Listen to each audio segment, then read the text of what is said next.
Seveda pa Bovca ni brez mladine, ki je tukaj zelo aktivna. Mariborska mladina je tudi tokrat tukaj v Bovcu. Najprej povej, kakšni so občutki sedaj, ko smo eno leto bili na pauzi oziroma ko so bili ti ukrepi, sedaj je verjetno vzdušje čisto drugačno. Ja, res je, zdaj smo krvavo rabili vsi toti Bovec po tej negativni kampanji, po tej vodi. Mislim, da prav paše, da spet vidiš, da je ogromno domoljubov še tu. Vidimo, da je Bovec spet nenormalno poln. Mislim, da smo edina stranka, ki lahko organiziramo tako veliko skupščino. Vsekakor pa mladi smo tu, mladi delamo, širimo se, bi rekel, zelo hitro. Novi člani prihajajo in povabim vse, da se nam pridružijo, če ne da se drugo leto vidimo v Bovcu.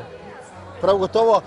Povej, Slovenska demokratska mladina bo letos imela tudi v Mariboru nekaj zanimivega. Lahko tudi povabiš naše... V Mariboru bomo imeli Youth Strategic Forum, se pravi forum se bo navezoval na predsedovanje Slovenije Evropski uniji. Bodo aktualne teme o prihodnosti Evrope, o prihodnosti podjetništva po koronavirusu in bo prinesel nek nov konzervativni pogled v našo družbo.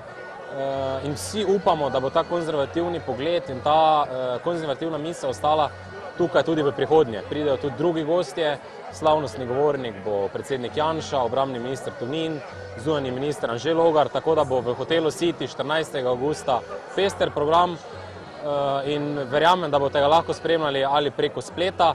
Število mest pa bo verjetno omejeno, tako da v živo se mi zdi, da bo letos malo težje. Vsekakor bo pa to letni dogodek, tako da se vidimo. Torej, vabljeni.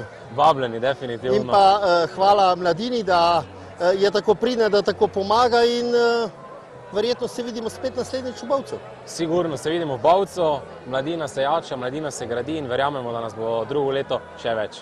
Hvala lepa.